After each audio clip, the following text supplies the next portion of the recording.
Assalamualaikum warahmatullahi wabarakatuh. Innal hamdalillah nahmaduhu wa nasta'inuhu wa nastaghfiruh wa na'udzu billahi min shururi anfusina wa min sayyiati a'malina. Man yahdihillahu fala mudilla lahu wa man yudlil fala hadiya lahu. Wa asyhadu an la ilaha illallah wahdahu la syarika lahu wa asyhadu anna Muhammadan 'abduhu wa rasuluh alladzi la nabiyya wa rasula ba'dah. Ya ayyuhalladzina amanu taqullaha haqqa tuqatih wa la tamutunna illa wa antum muslimun. Ya ayyuhan nasu taqu rabbakumul ladzi khalaqakum min nafsin wahidah wa khalaqa minha zawjaha wa batha minhuma rijalan katsiran wa nisaa'a. Wattaqullaha alladzi tasaaluna bihi wal arham innallaha kana 'alaikum raqiba. Ya ayyuhalladzina amanu taqullaha wa qulu qawlan sadida yuslih lakum a'malakum wa yaghfir lakum dhunubakum wa man yuti'illaha wa rasulahu faqad faza fawzan 'azima. Amma ba'd fa inna ahsanal kalam kitabullah wa khairal huda huda Muhammad sallallahu alaihi wasallam. Wa syarrul umur muhdatsatuha wa kullu muhdatsatin bid'ah wa kullu bid'atin dhalalah wa kullu dhalalatin finnar. Ma'asyiral kiram, a'azzani Allah wa iyyakum jami'a. Malam yang berbahagia ini kita akan melanjutkan kitab yang kita baca, yaitu At-Tariqah Al-Muhammadiyah Was-Sirah Al-Ahmadiyah. Ketika kita memilih ungkapan-ungkapan yang baik, ungkapan-ungkapan yang menyejukkan hati orang, ungkapan-ungkapan yang tidak menyakiti hati orang, itu adalah ekspresi dari hati kita, dari jiwa kita. Dan ketika ada kata-kata yang masih menyakiti orang lain, menyakiti istri kita, menyakiti anak-anak kita dan sebagainya, atau juga menyakiti sahabat-sahabat kita, tetangga kita, menunjukkan ada satu problem pada masalah batin kita. Demikian juga kalau kita melakukan dengan tangan kita perkara-perkara yang diharamkan oleh Allah Subhanahu wa taala, gerakan-gerakan yang menyakiti orang lain, gerakan-gerakan yang mengambil hak-hak orang lain dan sebagainya, menunjukkan di situ ada problem tentang hatinya. Karena tangan itu tidak bergerak, tangan itu tidak melakukan satu aktivitas kecuali telah diperintahkan oleh hatinya. Selanjutnya, hal yang sama juga terjadi pada kaki kita. Semua gerakan langkah itu kemana kita arahkan? Kita mengarahkannya ke masjid, kita mengarahkannya ke tempat-tempat majelis ilmu, kita mengarahkannya kemanapun itu adalah sekali lagi persetujuan dari hati kita. Dan semua itu adalah bala tentaranya hati. Oleh sebab itu, ikhwah yang dirahmati Allah, sangat tidak memungkinkan orang itu bisa mencapai derajat atqakum. Usahakan atqakum, tapi takwa saja kalau dia tidak memiliki hati yang bersih. Ikhwah yang dirahmati Allah Subhanahu wa taala, para ulama mengatakan ahlus sunnah wal jamaah hum ahlul athar wa ahlul hadith, yaitu ahlul athar, orang yang mengikuti jejak Nabi kita, jejak para sahabat dan tabi'in, dan mereka juga disebut dengan ahlul hadith karena mereka mempelajari hadis Nabi, mereka meriwayatkan hadis Nabi, dan mereka memahami hadis Nabi dan mengamalkan hadis-hadis Nabi. Sesungguhnya mereka itu adalah orang-orang yang sangat antusias, yuzakkuna anfusahum bima zakabihin Nabi sallallahu alaihi wasallam nufusas sahabatil kiram radhiyallahu taala anhum. Mereka adalah orang-orang yang senantiasa terus mengoreksi jiwa mereka, membersihkan jiwa mereka dengan cara apa? Bima zakabihin Nabi sallallahu alaihi wasallam ashabahu. Dengan cara apa Nabi membersihkan jiwa para sahabat yang mulia itu, yang Allah meridhai mereka. Semua kita membaca sejarah insya Allah, karena semua kita adalah orang-orang yang selalu duduk di majelis ilmu. Kita tahu bagaimana buruknya orang-orang jahiliyah, orang-orang kafir Quraisy, bagaimana akidah mereka, bagaimana ibadah mereka, bagaimana muamalah mereka, bagaimana akhlak mereka. Sesuatu yang semuanya di bawah standar kebaikan.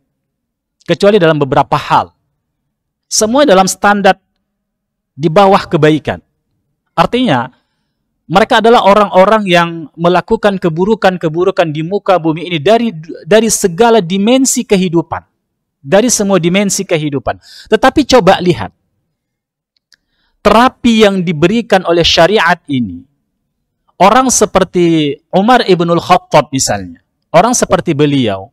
Yang tangannya itu mudah mengayunkan pedang. Yang dia termasuk orang-orang yang terlibat menyiksa kaum muslimin. Yang as-sabiqun al-awwalun masuk Islam. Kan begitu, dan juga keburukan-keburukan yang lain yang beliau lakukan di zaman jahiliyah. Tapi lihat bagaimana didikan Nabi kepada beliau. Akhirnya berubah menjadi totalitas, menjadi orang yang, bahkan menjadi orang yang terbaik di muka bumi ini dari umat Nabi Muhammad setelah Abu Bakar. Bagaimana juga sahabat-sahabat yang lain. Sahabat-sahabat Nabi yang semuanya mereka dulu adalah orang-orang jahiliyah. Umumnya mereka adalah orang-orang jahiliyah, orang-orang kafir Quraisy. Orang-orang bukan hanya kafir Quraisy dan kafir-kafir yang lain juga, suku-suku yang lain. Tapi dengan didikan Nabi kita yang dibimbing oleh wahyu, lihat. Hasilnya adalah mereka orang-orang yang menggadaikan, bahkan menjual hartanya, dirinya untuk Allah subhanahu wa ta'ala.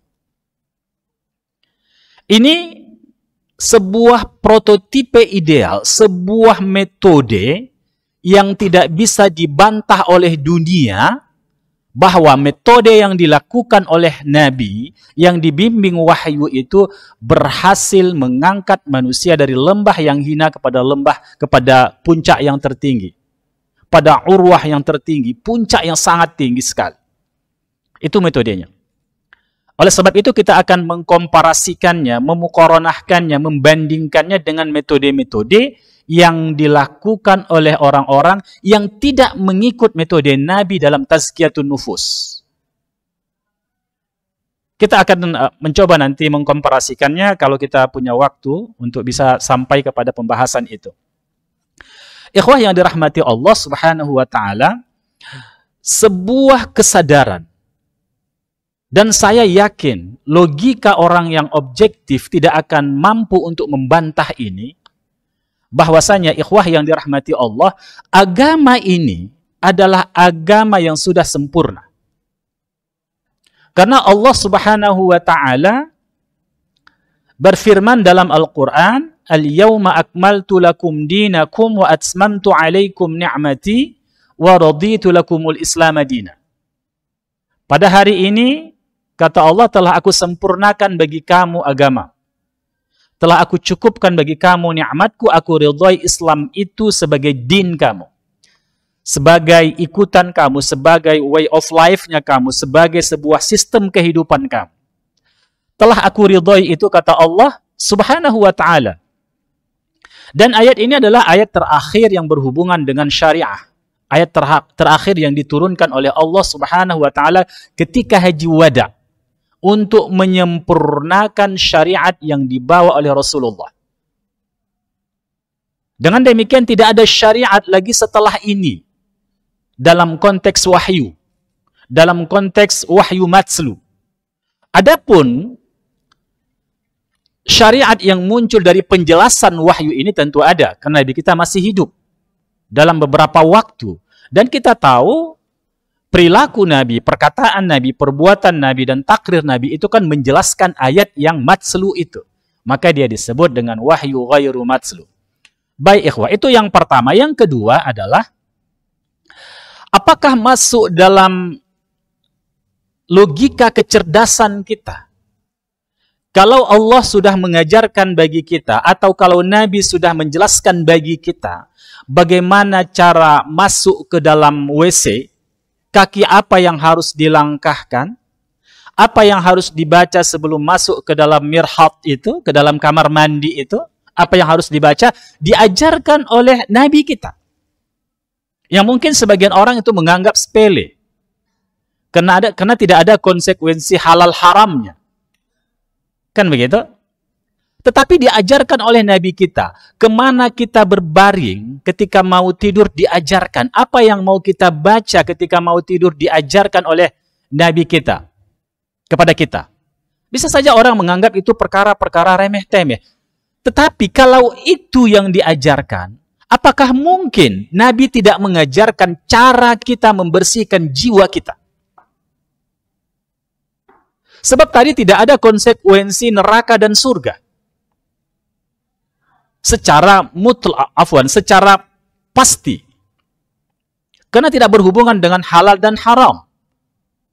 Lalu Allah, lalu Nabi kita, penjelas daripada wahyu matslu itu tidak mengajarkan sebuah metode yang itu sangat penting untuk memastikan kita apakah kita masuk surga atau tidak, atau untuk menjadikan kita seorang yang bertakwa. Apakah Nabi tidak mengajarkan? Dan itu kan berhubungan dengan masalah tazkiyatun nufus. Tidak mungkinlah Nabi tidak mengajarkannya. Metode yang sangat penting. Sehingga ada orang menciptakan metode-metode tariqah tertentu yang katanya dengan metode itu, dengan tariqah itu, maka orang akan bersih hatinya, akan mentazkiyah jiwanya, dan akan mendatangkan sebuah maqam di mana dia mendekat dengan Allah. Bukan hanya mendekat, bahkan sampai ma'rifatullah, bukan hanya sampai ma'rifah, bahkan sampai menurut mereka itu adalah ittihad, menyatu dengan Rabbnya dan seterusnya. Dengan metode-metode yang mereka ciptakan. Dengan sebuah anggapan bahwasanya kita butuh metode itu dalam mentazkiyah jiwa kita. Karena Nabi kita tidak mengajarkan cara-cara yang bisa mengantarkan kita ke situ. Ini tidak mungkin diterima oleh logika kecerdasan kita yang dibangun oleh konstruksi syariat. Tidak akan bisa. Oleh sebab itu, ikhwah yang dirahmati Allah, dengan demikianlah kita meyakini bahwa syariat ini memiliki metode tersendiri yang diajarkan oleh Nabi yang kita tidak butuh untuk menciptakan metode-metode baru. Ikhwah, ada beberapa hal yang harus kita pahami. Semua apapun, baik itu amal-amal, ilmu-ilmu yang berhubungan dengan amal-amal batin, maupun dengan amal-amal zawahir, amal-amal zahir kita, itu punya efek positif dalam membersihkan jiwa kita. Kita kembali ke zaman Nabi, zaman sahabat. Adakah di zaman Nabi yang membentuk Abu Bakar yang orang pertama dari umat ini yang terbaik di muka bumi ini, setelah Nabi kita SAW dari umat Nabi Muhammad yang memiliki thariqah tersendiri yang membuat dia menjadi posisi yang demikian selain dari syariat yang disyariatkan? Ada? Enggak ada satu riwayat pun yang sahih. Kecuali ada orang yang mengklaim silsilah mereka sampai kepada Abu Bakar, tapi klaim tidak bisa dibuktikan dengan sanad. Tapi ada yang mengklaimnya, kami nggak butuh sanad, karena kami langsung bertemu dengan Abu Bakar. Kan begitu kan? Di alam-alam tertentu lah, alam ruhkah, alam sebagainya. Ini kan tidak bisa dikonfirmasi. Dan tidak ada standar untuk pengujiannya di situ. Bahkan hadis Nabi SAW itu diriwayatkan, apalagi tentang, kita butuh riwayat, apalagi tentang perkara-perkara seperti ini. Kita sangat membutuhkan, itu tidak ada. Demikian juga Umar, Utsman, Ali, Abdurrahman bin Auf, Abu Dzar Al-Ghifari, Miqdad, dan sebagainya. Oleh sebab itu, ikhwah yang dirahmati Allah Subhanahu wa Ta'ala, semua syariat, amal-amal zahir batin tadi, itu adalah mengikis dosa-dosa, kotoran-kotoran jiwa kita. Demikian juga, semua amal-amal zahir, ibadah-ibadah yang disyariatkan kepada kita, itu juga dalam proses tazkiyatun nufus. Dalam proses membersihkan jiwa kita. Membersihkan jiwa kita. Salat itu syahadat itu membersihkan jiwa. Salat itu membersihkan jiwa. Puasa itu membersihkan jiwa. Zakat itu membersihkan jiwa. Haji itu membersihkan jiwa. Dan semua ibadah itu. Tidaklah kita membaca Al-Quran kecuali ada sebuah proses yang gaib yang tanpa sadar kita, sesungguhnya ada proses pada jiwa kita sedang dibersihkan. Dosakah itu? Atau apapun namanya. Ikhwah yang dirahmati Allah, penyakit terbesar dari manusia itu, tidak ada melebihi itu adalah ketika penyakit itu mengendap dalam jiwa dan penyakit itu berhubungan dengan Allah. Yaitu apa? Mensyirikatkan Allah Subhanahu wa Ta'ala. Pada level apapun, pada tataran apapun, itu adalah penyakit yang terbesar yang disebut dengan syirik. Mensyirikatkan Allah Subhanahu wa Ta'ala.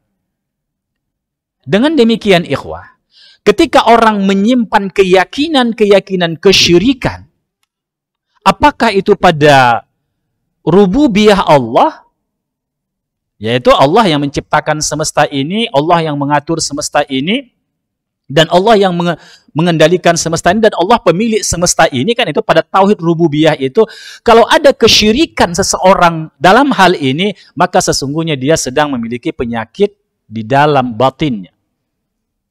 Demikian juga pada tataran ubudiyahnya, ibadahnya kepada Allah. Dia memiliki penyakit yang luar biasa. Dan juga berhubungan dengan asma wa sifat Allah Subhanahu wa Ta'ala. Jadi ikhwah yang dirahmati Allah, ketika seseorang bersyahadat, asyhadu an la ilaha illallah wa asyhadu anna Muhammadar Rasulullah, dia dalam sebuah proses tazkiyatun nufus. Seorang musyrik yang mensyirikatkan Allah, orang kafir, tatkala dia mengatakan dengan lisan dan keyakinannya, asyhadu an la ilaha illallah wa asyhadu anna Muhammadar Rasulullah, dia sudah menghancurkan semua dosa-dosa dan penyakit-penyakit kesyirikan dari dirinya. Oleh sebab itulah, maka syahadat itu tazkiyatun nufus yang paling utama. Ketika seseorang ingin masuk ke dalam pintunya ketakwaan tadi, yaitu syahadat, ketika orang mau masuk Islam, karena itu menghancurkan penyakit jiwa yang paling besar. Ya. Dengan demikian ikhwah, maka tauhid menjadi kata kunci di dalam proses tazkiyatun nufus. Ketika antum pada level utama ini ingin membersihkan jiwa antum, membersihkan jiwa kita dari penyakit-penyakit kesyirikan, jawabnya tidak ada lain kecuali antum punya akses ilmu terhadap ketauhidan. Makanya para nabi, para rasul itu mendakwahkan yang pertama sekali adalah tentang masalah tauhid, tentang masalah akidah. Maka itu yang paling pondasi, yang paling fundamental dalam mentazkiyah jiwa kita. Selain mentazkiyah jiwa juga, tetapi juga membangun konstruksi pemikiran positif bagi manusia, yaitu tauhid. Makanya Syekhul Islam Ibnu Taimiyah mengatakan, proses pertama dalam tazkiyatun nufus, pertama dan utama, dan ini adalah sebagai asas, adalah al-iman wa tauhid. Al-iman wa tauhid. Maka kita mengambil sebuah natijah ikhwah yang dirahmati Allah, antum tidak akan pernah bisa bersih jiwanya kalau antum tidak ma'rifatullah, kalau antum tidak mengenal Allah Subhanahu wa Ta'ala, dengan apa Allah memperkenalkan dirinya. Antum tidak akan bisa membersihkan jiwa antum, kita tidak akan bisa membersihkan jiwa kita semua kecuali berhubungan dengan keimanan. Maka siapa yang imannya paling bagus, siapa imannya yang paling baik, sesuai dengan apa yang digambarkan oleh syariat, yang dijelaskan oleh syariat, yang disyariatkan oleh Allah Subhanahu wa Ta'ala, maka inilah orang yang potensial menjadi orang yang hatinya bersih, yaitu iman kepada Allah dan mentauhidkan Allah Subhanahu wa Ta'ala. Maka tanpa sadar kita, tatkala kita mengaji tauhid, kitab-kitab tauhid, kitab-kitab manhaj, kita sedang melakukan proses itu. Dan antum coba bandingkan dulu, ketika antum belum mengaji tauhid dan setelah mengaji tauhid, ada enggak sebuah perubahan? Ada enggak terjadi penambahan dalam kesadaran? Kesadarannya itu apa? Kesadaran untuk beramal dan taqarrub ilallah. Ada enggak? Maka tidak terasa ikhwah yang dirahmati Allah, semakin cinta seseorang itu kepada Allah, semakin cinta kepada syariat, kepada Rasulullah, kepada syariat yang dibawa oleh Rasulullah SAW. Tidak saja mencintainya, tetapi pada level membelanya. Karena ada orang mencintai tapi tidak pada level membelanya. Ya. Para sahabat dulu bukan hanya pada level mencintai Allah, mencintai Rasulullah, tapi sampai pada level mengorbankan jiwa mereka untuk membela iman dan tauhid itu. Kemudian yang kedua ikhwah, kita secara singkat saja. Yang kedua adalah at-tazkiyatu bi ada'il wajibati wa tarkil muharramat. Itu seiring membersihkan jiwa ini dengan menunaikan semua yang wajib-wajib. Semua apapun yang diwajibkan oleh Allah, maka itu dalam proses tazkiyatun nufus. Kalau tadi misalnya kan Allah berfirman, innamal musyrikuna najasun. Sesungguhnya orang musyrik itu kan najis. Apanya yang najis di situ? Ya akidahnya. Kalau kita bersatuan kan nggak perlu disamakan begitu kan.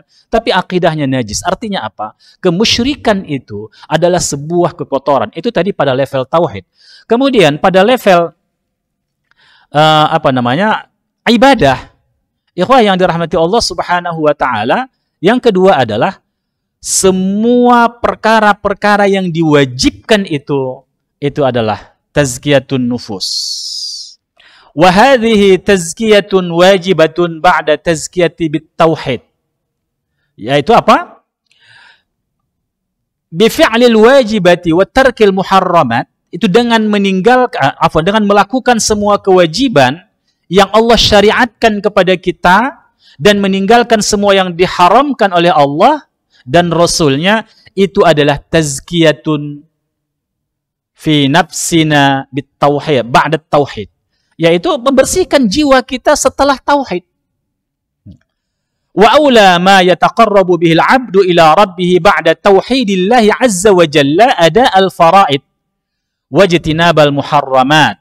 Dan yang paling utama, yang mendekatkan diri kita, seorang hamba mendekatkan diri kepada Rabb-nya setelah tauhid, itu adalah melaksanakan semua amal-amal yang difardukan kepada kita dan menjauhkan semua yang dilarang kepada kita. Sebagaimana ikhwah, dalam hadis Nabi SAW, qala Allah Ta'ala, wa ma taqarraba ilayya 'abdi bi syai'in ahabba ilayya mimma aftaradtuhu 'alaihi. Ini kan hadis wali ini ya. Dan tidaklah seorang hamba itu mendekatkan diri kepadaku yang lebih aku cintai dibandingkan apa yang aku fardukan. Jadi nggak ada yang Allah cintai dari amal kita melebihi amal-amal yang Allah wajibkan kepada kita. Tidak ada. Dalam proses itu ikhwah yang dirahmati Allah Subhanahu wa taala, terjadilah tazkiyatun nufus. Ini Ibnu Hajar Al-Asqalani rahimahullah ta'ala mengatakan, wa yustafadu minhu anna ada al-fara'id ahabbul a'mal ilallah. Maka diambil satu faidah dari hadis ini, menunaikan kewajiban-kewajiban adalah amal yang paling dicintai oleh Allah Subhanahu wa ta'ala. Dan sekali lagi, ketika kita menunaikan apa yang dicintai oleh Allah, maka terjadilah proses tazkiyatun nufus. Maka salat kita ambil contoh misalnya. Ya, salat kita ambil contoh. Ini sederhana sekali yang kita bikin. Ketika orang salat, itu Allah katakan di dalam Al-Quran, innas salata tanha anil fahsya'i wal munkar. Sesungguhnya salat itu mencegah orang dari perbuatan keji dan perbuatan mungkar. Salat itu mencegah orang dari perbuatan keji dan perbuatan mungkar. Ketika orang salat dan dia betul-betul menegakkan salat sesuai dengan standar syariat, dia ikhlas kepada Allah Subhanahu wa taala, dan kemudian dia mengamalkan salat itu sesuai dengan apa yang Allah syariatkan, yang Nabi contohkan, maka terjadilah proses tanha anil fahsya'i wal munkar. Maka salat itu menjaga orang dari perbuatan keji dan mungkar. Terproteksi. Kalau dia dulu orang yang suka afwan, na'udzubillah, yang suka berzina, maka dengan salat maka akan terkikis itu. Demikian juga ketika orang salat benar-benar dengan standar itu, dengan kesadaran betul, maka akan terbebas dari narkoba, akan terbebas dari segala yang diharamkan, khamar dan seterusnya. Dari amal-amal keburukan, bil fahsya'i wal munkar. Perbuatan fahsya dan perbuatan-perbuatan mungkar-mungkar yang lainnya. Dia akan menjadi salat itu akan memproteksi dia dari hal itu. Paling tidak ada perlawanan dalam hatinya. Kan ada orang melakukan kemaksiatan, tapi nggak ada perlawanan di dalam hatinya. Tapi kalau orang-orang yang sudah salat, orang-orang yang betul salat itu dibangun di atas iman dan tauhid, di atas keikhlasan dan ittiba' kepada Nabi, maka terjadi dialog di hatinya. Akan terjadi penolakan-penolakan. Dia tidak habit dengan amal-amal kemaksiatan itu. Terjadi pemberontakan. Usahakan pada hal-hal yang jelas ya. Hal-hal yang samar saja. Ini nggak enak ini. Ada sesuatu kan begitu kan. Ini kalau saya lakukan ini nggak jelas ini hukumnya. Ada syubhat di sini. Itu saja pun mereka sudah tidak aman rasanya ketika melakukan kemaksiatan ataupun yang syubhat-syubhat itu. Maka ikhwah yang dirahmati Allah, At-Tufi mengatakan begini, Al-amru bil fara'id jazimun wa yaqa'u bitarkiha al-mu'aqaba bi khilafin an-nafal fil amrayni wa in ishtarakat ma'al fara'id fi tahsil ats-tsawab fa kanatil fara'idu akbal. Jadi At-Tufi mengatakan perintah terhadap kewajiban-kewajiban, ya, hal yang berhubungan dengan kewajiban-kewajiban jazimun itu kan mesti dilakukan. Dan ketika orang meninggalkannya, itu berakibat apa? Berakibat akan mendapatkan dosa. Ketika dia melakukan, mendapatkan pahala. Ketika dilakukan akan mendapatkan pahala. Dan ikhwah yang dirahmati Allah, ketika pahala itu diberikan oleh Allah Subhanahu wa Ta'ala, salat itu dilakukan dan Allah memberikan pahala, maka dia memiliki perbendaharaan kebaikan pada dirinya. Tidak saja pada dirinya, tapi juga investasi akhirat. Bahkan ketika orang meninggalkan meninggalkan dosa-dosa besar, maka dosa-dosa kecil itu akan diampunkan oleh Allah Subhanahu wa Ta'ala.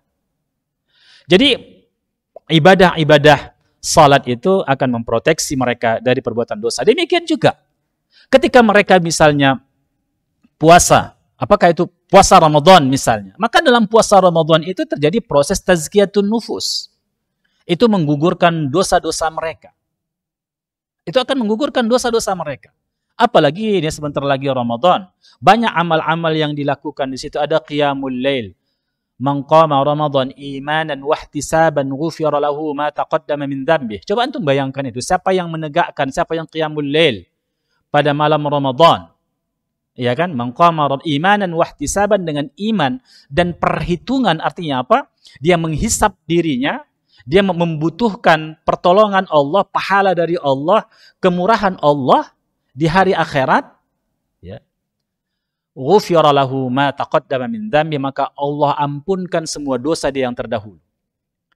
Dan kita paham semua ikhwah yang dirahmati Allah, karena Nabi kita mengatakan bahwa dosa itu kan mengakibatkan nuktatun sauda.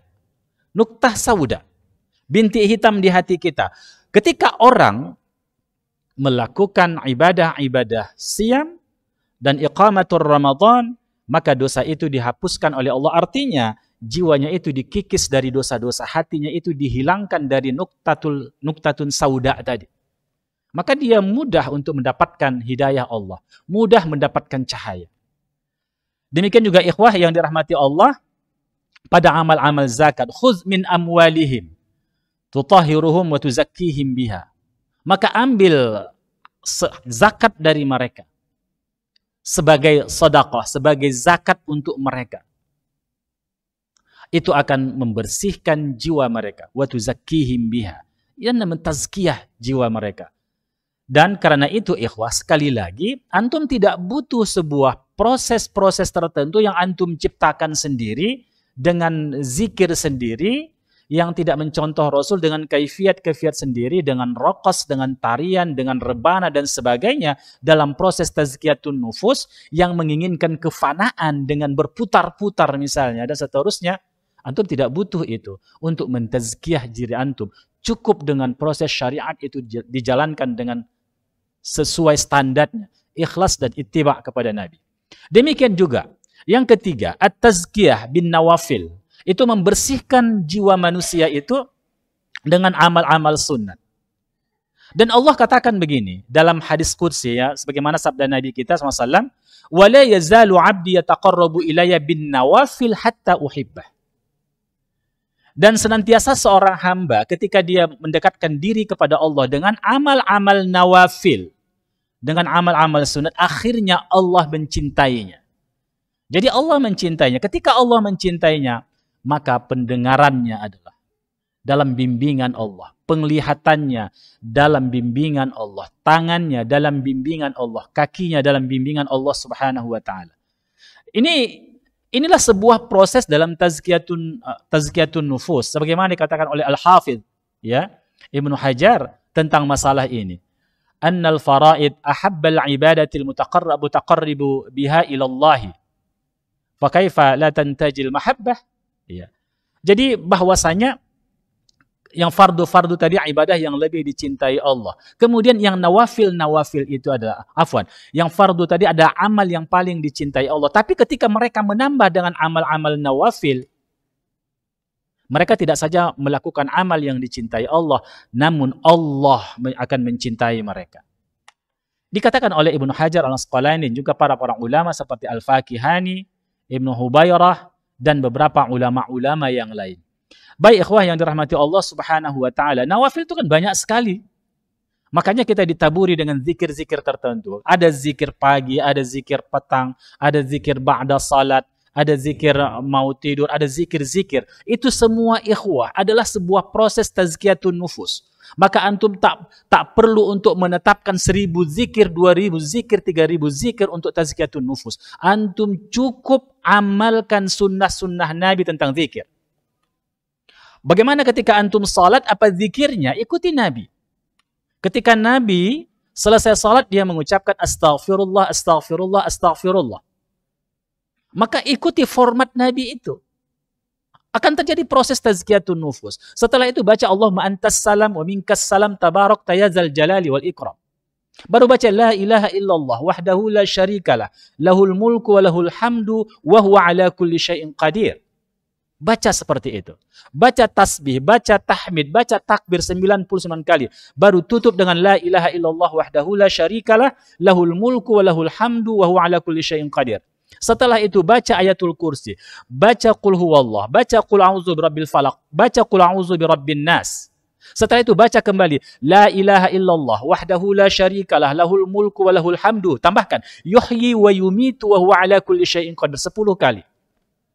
Setelah salat maghrib dan salat subuh misalnya. Itu proses tazkiyatun nufus. Lalu antum keluar dari masjid, antum baca doa keluar masjid. Lalu antum masuk ke rumah, ucapkan salam, baca doa masuk ke rumah.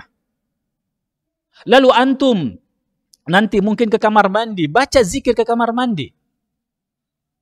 Antum keluar di kamar mandi, ghufranak, baca zikirnya. Lalu antum memakai pakaian, baca zikirnya. Seterusnya antum mau makan, baca zikirnya. Antum mau berangkat kerja, baca zikirnya. La hawla wala. Bismillah tawakkaltu ala Allah, la hawla wala quwata illa billah. Allahumma inni a'udzubika an adilla au udalla au azilla au uzalla au azlima au uzlam au ajhala au yujhala alaih. Baca. Antum naik kendaraan, baca zikirnya. Antum sampai di pekerjaan, baca zikir-zikir yang maksurat yang diajarkan Nabi. Antum tidak perlu untuk duduk membaca sekian-sekian. Pada waktu pagi bacalah subhanallah bihamdih 100 kali. Sore baca 100 kali. Kalau antum punya waktu, antum salat 2 rakaat. Syuruk misalnya, antum salat duha misalnya. Itu semua proses tazkiyatun nufus. Ketika itu antum lakukan, rasakan sensasinya. Itu bahasa sekarang ya, rasakan. Itu proses tazkiyatun nufus. Maka antum tak butuh sebuah perangkat metode dan bacaan-bacaan yang baru yang mana Nabi tidak menerapkannya. Yang mana para sahabat tidak diajarkan Nabi, yang para sahabat tidak meriwayatkan kepada tabi'in, antum tidak butuh itu. Kenapa? Karena ikhwah yang dirahmati Allah. Beda metode yang diajarkan Nabi dan metode yang diajarkan yang bukan Nabi. Beda sekali. Dan ini sudah ada contoh, sudah ada prototipe bagi kita. Yaitu para sahabat, dan mereka generasi-generasi terbaik. Coba lihat murid-murid sahabat tabi'in dan tabi'ut tabi'in. Ya. Coba lihat bagaimana mereka. Oleh sebab itu, ikhwah yang dirahmati Allah Subhanahu wa taala, kita sudah cukup dengan syariat ini untuk sebuah proses tazkiyatun nufus. Jadi banyak sekali ya penjelasan di sini. Kita tidak bahas semua. Nanti insyaallah pada pertemuan yang akan datang kita akan bahas bagaimana manhaj tazkiyah inda sufiyin. Di kelompok orang-orang sufi, insyaallah secara objektif kita akan mengutip dari pendapat-pendapat mereka dan juga penjelasan-penjelasan dari kibar-kibar mereka, dan kita akan uji dengan pisau analisis dengan tariqah al-Muhammadiyah. Baik, demikian saja mungkin kaji kita hari ini. Sudah waktu ya? Sudah? Nampaknya nggak ada ruang untuk tanya jawab. Sekali lagi kalau mau tanya jawab langsung aja ke nomor ya, nomor ponsel atau kepada panitia nanti, dan bisa kita bahas dalam mudzakarahnya. Subhanakallah bihamdik, asyhadu an la ilaha illa anta astaghfiruka wa atubu ilaik. Wassalamualaikum warahmatullahi wabarakatuh. Donasi dakwah tim. Yuk berinfak untuk dakwah dan pendidikan Islam.